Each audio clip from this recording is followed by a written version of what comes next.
이 새벽에 하나님께서 우리에게 주시는 하나님 말씀은 사무엘상 22장 7절에서 16절까지 말씀, 저와 여러분이 한 절씩 교독합니다. 사울이 곁에 선 신하들에게 이르되 너희 베냐민 사람들아 들으라. 이새의 아들이 너희에게 각기 밭과 포도원을 주며 너희를 천부장 백부장을 삼겠느냐?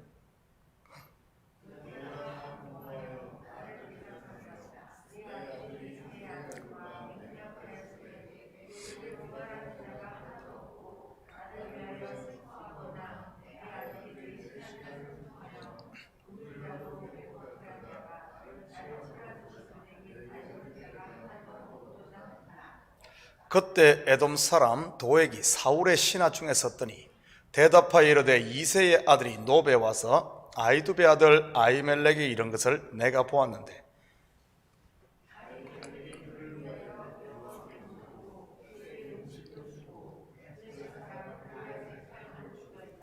왕이 사람을 보내어 아히두베 아들 제사장 아히멜렉과 그의 아버지의 온 집 곧 노베에 있는 제사장들을 부르매 그들이 다 왕께 이른지라.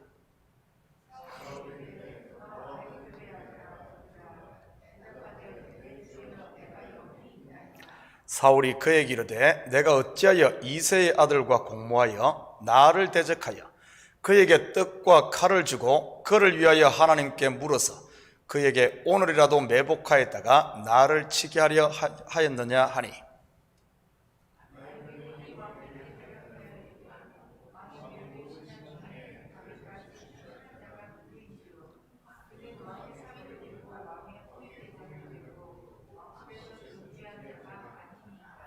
내가 그를 위하여 하나님께 물은 것이 오늘이 처음이니까 결단코 아니니이다. 원하건대 왕은 종과 종의 아비여 온 집에 아무것도 돌리지 마옵소서. 왕의 종은 이 모든 크고 작은 일에 관하여 아는 것이 없나이다 하니라.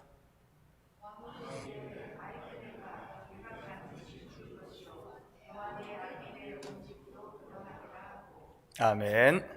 좋은 아침입니다. 다윗 죽이기에 혈안이 된 사울은 신하들을 협박하며 그들까지 의심하는 지경에 이르게 됩니다. 아들 요나단과 신하들이 자기를 속이고 다윗 편이 되지는 않았나 하고 말이지요. 한마디로 두려움과 염려로 밤잠을 못 이루는 것입니다. 성경에 보면 하나님을 떠난 인생에게 찾아오는 첫 번째 마음이 이 두려움입니다. 가인이 그랬고 바벨탑은 쌓은 이 사람들이 그랬지요. 창세기 4장 14절입니다. 주께서 오늘 이 지면에서 나를 쫓아내시온즉 내가 주의 낯을 배웁지 못하리니 내가 땅에서 피하며 유리하는 자가 될지라. 무릇 나를 만나는 자마다 나를 죽이겠나이다. 누가 죽이려고 하지도 않는데 스스로 두려움에 쫓기는 가인. 그래서 잠언 28장 1절에는 이렇게 말합니다. 악인은 쫓아오는 자가 없어도 도망하나 의인은 사자같이 담대하니라 라고 말입니다. 결국 이러한 두려움이 가인으로 하여금 성을 쌓게 합니다. 영적으로 보면 자기 마음의 벽을 만들고 그 속에 숨는다고나 할까요? 이 벽이 높아지면 높아질수록 세상을 보는 시야가 더 좁아지는 것입니다. 그 성 속에 깊이 숨어버리니까요. 마치 동굴로 이 동굴 속으로 깊이 들어가면 들어갈수록 입구를 통해 보는 세상은 점점 작아지는 것처럼 말입니다. 그러다 보니 오해와 두려움, 염려의 종이 되고 마는 것이지요. 마치 사울처럼 말입니다. 그리고 하나님을 떠난 가인의 후예들은 그 두려움을 이기기 위해 재산을 축적하고 악기를 만들고 무기를 만들었던 것입니다. 어쩌면 사람이 만든 모든 물질 문명의 기초가 이 두려움 때문일지 모릅니다. 그렇다면 많은 부와 힘을 가지면 이 두려움을 이길 수 있을까요? 그러면 얼마나 좋겠습니까만, 사실 없을 때는 있으면 다 해결될 것 같지만 막상 가지고 나면 또 잃을 것에 대한 또 다른 두려움에 쫓기는 것이지요. 혹시 여러분의 마음에도 두려움과 염려가 왕노릇하고 있지는 않습니까? 당장 눈앞에 산과 같은 문제나 위험이 있다면 어찌 두려움이 없겠습니까? 그것은 사람에게 당연한 것이겠지요. 그런데 그렇지 않은데도 항상 이러한 마음에 눌려 있다면 우리의 영적 상태를 한번 점검해 보아야 합니다. 내가 사울처럼 하나님과 멀어져 있지는 않은지 말이지요. 하나님과 동행하며 그분의 은혜 아래 거하는 사람은 천만인이 둘러 진친다 할지라도 담대하니까요. 저는 우리 모든 식구들이 매일매일 하나님과 동행하는 임마누엘의 삶을 통해 이 믿음의 대장부로 사는 은혜가 있기를 축복합니다. 결국 사울은 자기 속에 있는 두려움으로 인해 없는 말까지 지어냅니다. 자기 아들 요나단이 자기의 신하들을 선동하여 자기를 죽이려 한다고 말이지요. 그러다 보니 아무도 믿지 못하고 스스로 더 고립되어 가는 것입니다. 그때 사울이 신하들을 불러놓고 신문하자 한 사람이 나섭니다. 9절 10절입니다. 그때 에돔 사람 도액이 사울의 신하 중에 섰더니 대답하여 이르되 이새의 아들이 노베 와서 아히두베 아들 아히멜렉에게 이런 것을 내가 보았는데 아히멜렉이 그를 위하여 여호와께 묻고 그에게 음식도 주고 블레셋 사람 골리앗의 칼도 주더이다. 도액이 사울에게 제사장 아히멜렉을 고소합니다. 이 도액은 에돔 사람으로서 그 이름의 뜻이 염려함이란 뜻입니다. 우리가 앞에서 살펴보았듯이 이 사람은 다윗이 노베 제사장을 찾았을 때 그곳에 있었습니다. 그런데 도액의 행동을 보면 그가 성막에서 다윗을 보았을 때 바로 사울에게 알린 것 같지는 않습니다. 한마디로 기회를 엿보고 있었다고나 할까요? 그러다가 사울이 신하들을 다그치자 그때 자신의 존재감을 드러내기 위해 제사장들을 고소합니다. 이러한 도액의 모습은 도액 개인뿐 아니라 이스라엘의 역사 가운데 에돔 족속이 이랬음을 우리는 알 수 있습니다. 이 도액이 에돔 족속이죠. 사실 에돔 족속은 힘에서 이스라엘에 미치지 못했습니다. 그러다 보니 직접 이스라엘을 침공한다든지 한 경우는 그렇게 많지는 않습니다. 그렇지만 이들은 기회를 보고 있다가 이스라엘이 주변의 강대국에 의해 어려움을 겪을 때면 어김없이 그들을 도와 이스라엘 형제국을 괴롭혔지요. 남유다가 바벨론에 멸망할 때도 이 에돔 족속들이 그들의 앞잡이 노릇을 했습니다. 애굽이 이스라엘을 침공할 때도 에돔 족속들이 거들곤 했지요. 우리가 잘 아는 헤롯 대왕 또한 에돔 족속 아닙니까? 그도 로마 황제에게 잘 보여 결국 유다 지역을 다스릴 왕으로 임명을 받지요. 그리고 그는 예수님 탄생 시에 자기의 왕위를 지키기 위해 베들레헴 지경의 영아들을 학살하는 만행을 저지르기도 합니다. 에돔 족속의 기원을 잠시 살펴보면 에돔은 야곱의 형이었던 에서의 후손입니다. 이삭의 장자로 태어났지만 장자의 자리를 야곱에게 빼앗기게 되지요. 배고픔을 참지 못하고 붉은 죽 한 그릇에 말이지요. 그리고 아버지의 축복마저 야곱에게 빼앗겼던 그는 가나안 땅을 떠나 가나안의 남동쪽에 있는 세일산에 거주하며 에돔이라는 나라를 세웁니다. 그때 이후로 에돔은 끊임없이 이스라엘을 고소하며 괴롭혔던 족속이지요. 마치 도액처럼 말입니다. 이것을 구속사로 보면 이 에돔 족속, 즉 도액은 누구를 예표하고 있는 것일까요?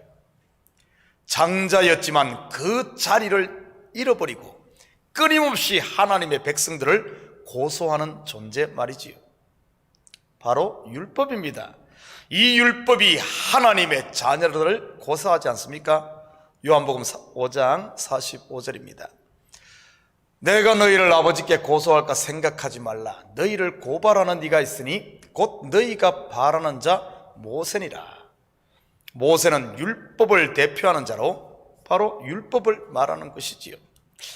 이 율법에 매여 있던 예수님 당시의 바리새인들과 서기관들 또한 오늘 본문의 도액처럼 기회를 봐서 예수님을 고소하지 않습니까?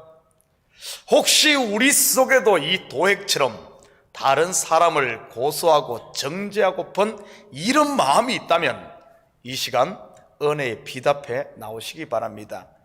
더 이상 율법에 매여 종노릇하지 마시고요. 안타깝게도 이 바리새인들과 서기관들은 점점 더 높은 자기의 성을 쌓아 그 속에 숨고 말았지만 말이지요.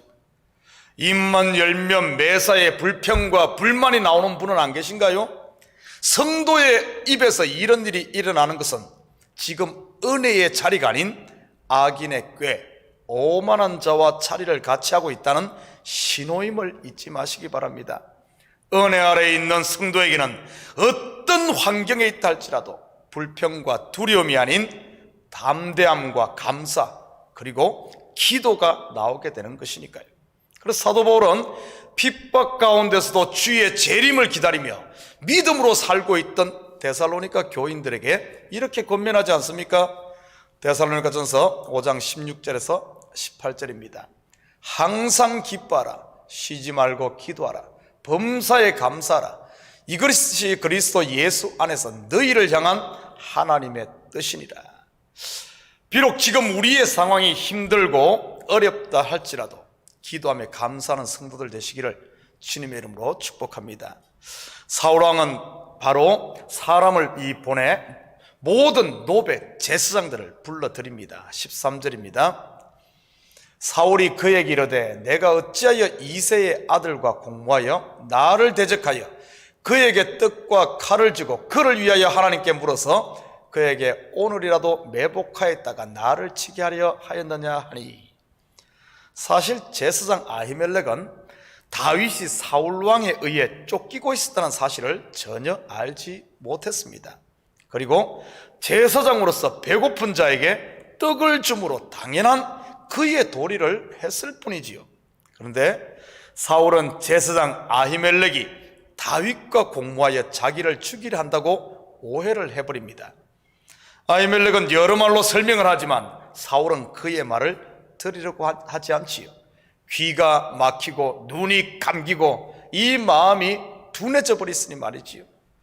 에돔 사람 도에게 고소를 듣고 사실관계도 제대로 파악하지 않은 사울, 결국 하나님의 기름 부음을 받은 제사장 85명을 죽이는 만행을 저지르고 맙니다. 예수님도 도액과 같은 율법주의에 빠져버린 종교 지도자들의 고소로 인해 죽임을 당하지 않습니까? 오늘 본문의 사울 말이지요. 성경은 은혜로 구원받은 우리에게 율법으로 다시 돌아가는 것에 대해 굉장히 강하게 경계하고 있습니다. 갈라디아서 2장 18절 19절입니다. 만일 내가 헐었던 것을 다시 세우면 내가 나를 범법한 자로 만드는 것이라. 내가 율법으로 말미암아 율법에 대하여 죽었나니 이는 하나님에 대하여 살려 함이라. 사랑하는 성도 여러분, 오늘 하루도 우리 속에 이 두려움과 염려가 틈타지 못하게 깨어 있으시기를 바랍니다. 그래서 사울과 도액과 같은 이런 옛사람에게 우리의 마음을 내어주지 마시고 온전히 십자가의 은혜가 왕노릇하게 함으로 여러분의 삶의 모든 영역에 그리스도의 빛이 충만한 이런 복된 오늘 하루 삶이 되기를 주님의 이름으로 축복합니다. 같이 기도합니다. 사랑의 아버지 하나님, 참으로 감사를 드립니다. 사단은 끊임없이 우리 마음에 두려움의 이 가라지 씨를, 염려의 가라지를 뿌리고 있지만 하나님, 우리가 깨어있음으로 말미암아 아버지 이런 것이 떨어질 때마다 이런 것을 주어서 버릴 수 있는 저희들 되게 도와주시옵소서. 사단이 주는 것도 모르고 꿀꺽꿀꺽 삼키다가 아버지는 은혜로 시작했다가 다시 율법으로 돌아갈까 두렵사오니 항상 깨어 기도하고 우리의 마음밭을 깨끗하게 감사와 찬양과 시와 신령한 노래들을 서로 아버지는 부르며 위로하고 세워주는, 그리함으로 말미암아 우리 속에 성령의 곡식들이 아버지 하나님 왕성하게 자라 많은 열매를 맺는 이 시대 그리스도인으로 살게 도와주시옵소서. 아버지 하나님, 우리를 통해서는 온전히 예수 그리스도만 증거되어지게 하시고, 아버지 하나님, 주님의 영광만 드러나는 주님의 아버지 하나님 제자들, 주님의 아버지 하나님 아들들 다 되게 도와주시옵소서. 이 새벽도 간구하는 기도 제목마다 주님 속행답하시는 줄 믿사오며 이 모든 말씀 예수님의 이름으로 기도드립니다. 아멘.